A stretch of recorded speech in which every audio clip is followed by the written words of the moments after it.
नमस्कार दोस्तों, आप सभी को नववर्ष की हार्दिक शुभकामनाएं। जो है 2 लाइन अर्ज करते हैं, उसके बाद से जो है थोड़ा बातें हो जाए आपसे। जीतेंगे हम ये वादा करो, आप सभी लोगों से है। आप सभी लोग वादा करो हमसे। अगर ये लाइनें अच्छी लगें तो आपका हाथ उठना चाहिए, आपका हाथ उठना चाहिए, तालियों की गड़गड़ाहट जो है सुनानी चाहिए।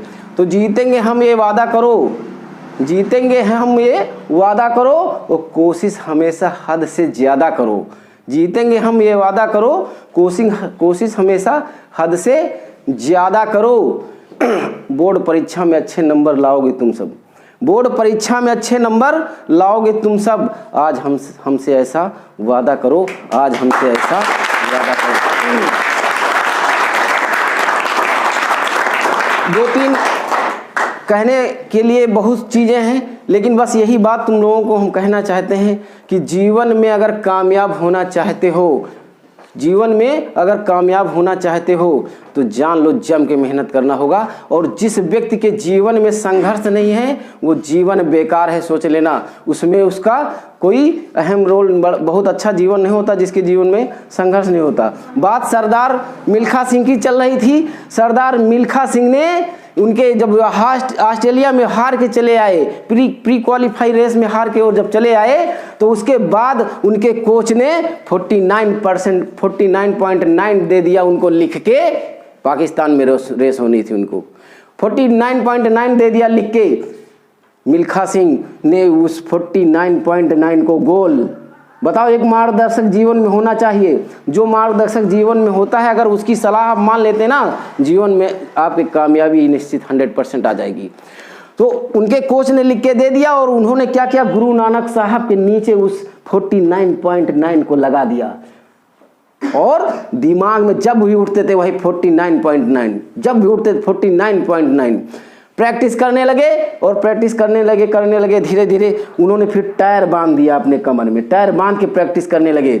उसके बाद उनके कोच उनके सामने था, कोच रहते थे सामने, और जब प्रैक्टिस करने लगे वो गिरे लथपथ, खून भी उनके मुंह से निकला बहुत ज़्यादा, लेकिन उतना समय वो 49.9 नहीं कर पाए थे। कोच ने कहा मेरी वो पर्ची वापस लाओ, मेरी वो पर्ची वापस लाओ। मिल्खा सिंह के मुंह से खून निकला था, गिरे पड़े थे, पीछे टायर बंधा था, लेकिन फिर वो उठे। फिर उन्होंने ग्राउंड के चक्कर लगाए और फिर उन्होंने ग्राउंड के चक्कर लगाए। जब पाकिस्तान में रेस करने गए ना, तो उनके जो विपरीत कोच थे, कमेंट कस दिया मिल्खा सिंह के ऊपर, कहा कि सरदार मिल्खा सिंह ये तुम्हारी आखिरी रेस साबित हो सकती है जीवन की। मिल्खा सिंह घबराए नहीं, उन्होंने जवाब दिया कि दौड़ूंगा भी वैसे ही, दौड़ूंगा भी वैसे ही। और वास्तव में पाकिस्तान वाले जान गए कि वास्तव में दम है बंदे के अंदर। सरदार मिल्खा सिंह ने जबरदस्त हरा दिया उनको, जबरदस्त हरा के आए वहां से। समझ लो, सरदार मिल्खा सिंह की बात बता रहे हैं। देखो बात समझो, व्यक्ति शरीर से विकलांग नहीं होता, व्यक्ति शरीर से विकलांग नहीं होता, माइंड से विकलांग हो जाता है। सोच लेना, माइंड से विकलांग होता है। आपकी जैसी संगत रहेगी आपकी वैसी ही रंगत रहेगी, सोच लेना। अगर आपकी संगत अच्छी है तो आप ऊंचाइयों को छूते चले जाएंगे। ये हम नहीं कह रहे हैं, विद्वान कह के गए। बिल गेट्स ने एक बात कही है कि मुझे केवल तुम अपने मित्रों से मुलाकात करवा दो, मैं तुम्हें बता दूंगा तुम कितना कमाते हो।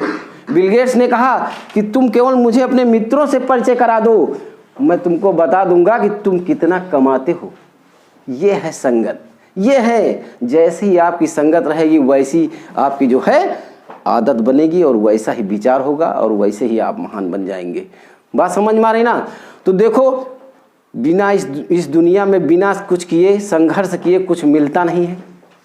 अरुणिमा सिन्हा के बारे में तुम लोगों ने देखा, उस लड़की को ट्रेन से कुछ बदमाशों ने फेंक दिया था।